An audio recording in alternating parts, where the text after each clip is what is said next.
Good morning and welcome to the Florida homestead. So today it's a little bit rainy out. It's Friday morning. We have to do a firmware update on our Rosie inverter. So we want to bring you along and show you the processes on doing that. Specifically how to get the cell phone app, how to know when to use the cell phone app, and you know how it actually works, because it's not like it's pretty intuitive, but we just want to go through it and make sure you fully understand. So we've got our screen capture software running on our phone. So the first thing we're going to do is we're going to go to midnitesolar.com and MIDNITE solar.com. And we're going to go to this little tab right here that says software. And click on software. Now you want to do this on your Android device, whether it's an Android phone or an Android tablet. You want to make sure your Bluetooth is turned on your phone, because that's what it's going to use to connect to the device.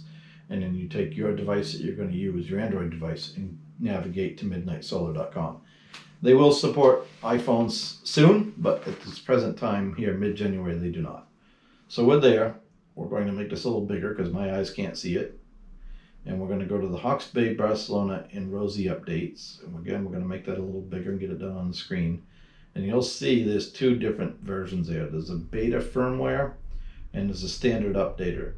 The difference in those two is the way firmware releases at MidNite work is engineers will do a firmware release, they test it in-house, they approve it for release to alpha testers, which is pretty much all MidNite employees except for 2 or 3, people out of house that are on that list.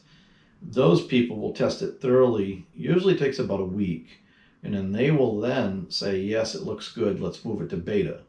When that firmware goes to beta, then everybody has access to it. So if you want to be a beta tester of firmware, you can grab this beta app and you can test firmware right alongside everybody else. And if nothing is found in the beta firmware, usually it takes about a week or two, then it gets moved into production. And when it gets moved to production, it goes into the production line in the building, and it also goes to the production app. So that's when you would use it there. So if you don't mind doing firmware updates, you kind of want to be on the leading edge of the firmware, get the new features, you can do the beta firmware. If you're more like, I just want stable releases and I don't want them every other week or whatever the case is, then you can do the standard updater and keep an eye on that. And I'll show you in a minute where to find that. But what I want to show you here is if you click on the beta firmware updater, it's going to take you to another link that tells you what it is. And you see the link for the Android updater for beta firmware. When you click on that, it's going to take you right to Google Play. And it's already installed on my phone. So you see it says right there, I'm an internal tester. So I can't install it because I've already got it installed, but I can actually open it. So that's where you do that. I'm not going to open it right now. I'm going to take you back to midnitesolar.com. And we're going to go, and I'm going to show you where to find the actual notes or readme file, if you will.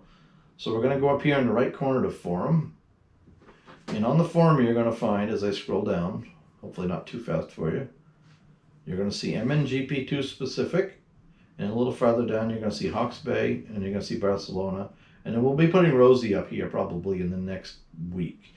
So in our case, let's just go look at like Hawke's Bay. We're going to click at Hawke's Bay. You're going to notice the very top, we call this stickies. They're always going to be at the top, and they're locked.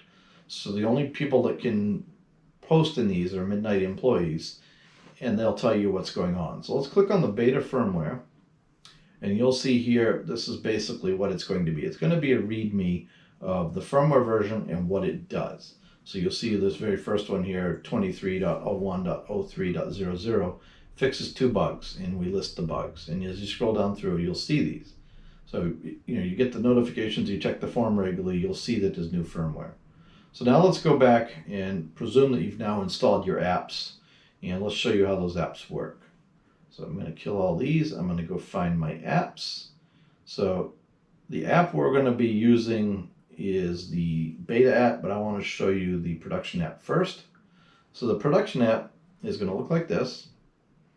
And it's going to open up. It's going to find the MNGP2s. Now, I do want to point out that if you're having trouble finding your MNGP2, if they're not showing up on here, there is a menu in the MNGP2. That's under User, MNGP2, and I think it's under Bluetooth. And in there, you can actually disable the Bluetooth on the MNGP2. So if you're trying to do a firmware update and you just can't get the MNGP2 to show up here, check the Bluetooth on the phone and check the Bluetooth on the MNGP2.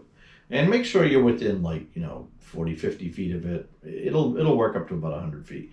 But what I want to show you is a couple things. On this app down at the bottom, you'll see the 3 dashes.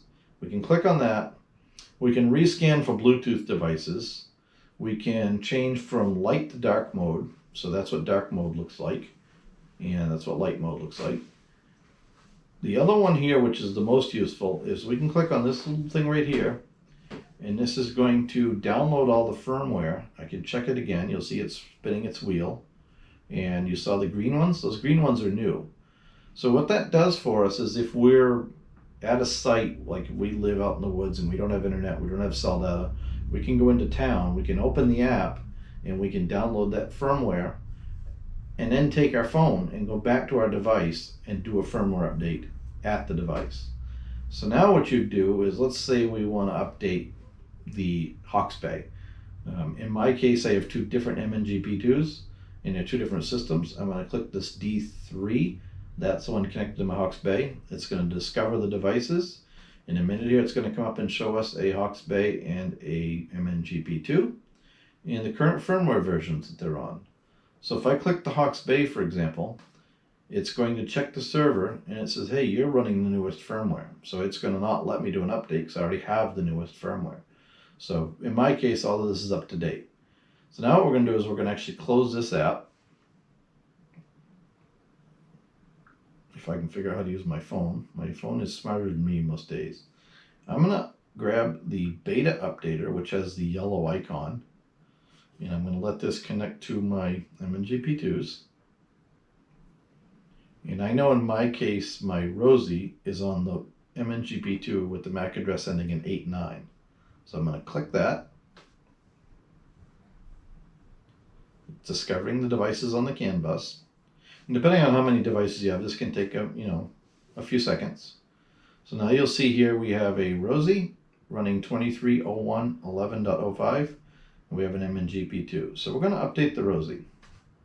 So this is what it's going to do. It just checked the server. It now says, warning, beta release software. Would you like to update the Rosie to beta version 01.12.01? Device may power down and reset configuration data. So we'll click OK. And now it's updating Rosie. So this is going to take a little bit of time.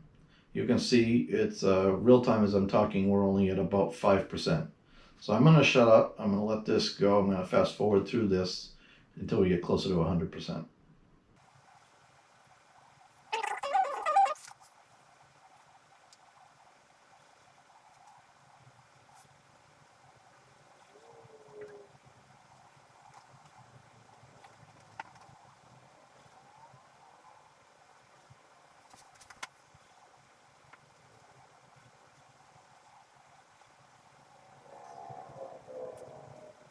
Alright, so as the updater comes up on 100%, I will point out that every now and then you might see an error where it says block at the bottom. And if you see that, once in a while it's not a big deal. If you're getting a lot of them, it's usually because you're too far from the Bluetooth or way too close to the Bluetooth. Now we're at 100%. It says complete on here. So we're done with the phone now at this point. We can get rid of the app. Lights just went out. It's actually doing a firmware update as we speak. Now, I would recommend you actually shut off the AC to it, put your system in bypass, but we test everything kind of worst case when we do it so that if there's a problem, we really find it, because eventually a customer will do the same thing. This process takes about 15 minutes, so we're going to bring you back here when the lights come on, and we'll go through the settings in the Rosie and program it. Alright, so the lights come back on, Rosie's updated. What we want to do is we want to actually check and make sure. So we're going to go to User, Firmware Versions. So we press the User button. We're going to go to Firmware Versions, click the knob, and we see Rosie is on 23.1.12.1, which is what we told it to update to. So we're happy with that. So now what we're going to do is we're going to go through and just check our settings, because it did not do a factory restore. So sometimes when the engineers go to a certain point, they have to force a factory restore on the unit during a firmware update, just to clear some registers or add registers. I'm not sure, I'm not an engineer. So you'll know if it does that because it'll come up and ask you to name the unit. And if it does that, it goes to defaults. But we still want to check, like we're going to go to the battery configuration. We're still set for 56.2, 6 minutes of absorb time, 55 volts on the float. We're going to go down and make sure that our capacity is at 300 and our efficiency is at 98%. We're set for lithium. Make sure that we have no T-comp right here, 0.0, because we are running temperature sensors on these, so we want to know that we're not doing any temperature compensation. So then we're going to go to the inverter. We're going to check our AC input.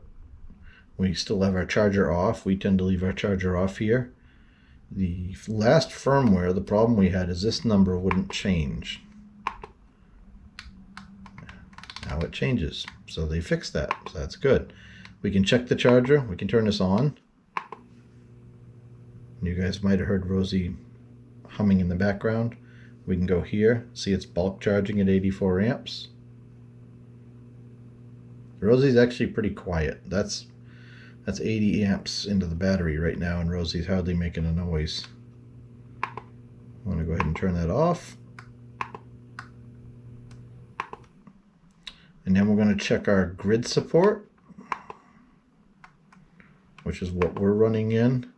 So we're running grid support on battery voltage and at 51.8 volts. We can change that to run it on breaker or disabled or state of charge. So we could run grid support on state of charge, but the Rosie is not recalling state of charge yet. So I'm leaving it on battery voltage for now. And yeah, that's about it. So Rosie is now updated. It's running the newest code. So what we're going to do is we're going to go put it through a bunch of tests ourselves, just so we can report back to engineering. But the purpose of this video was really to show you how to use the cell phone apps, where to find them.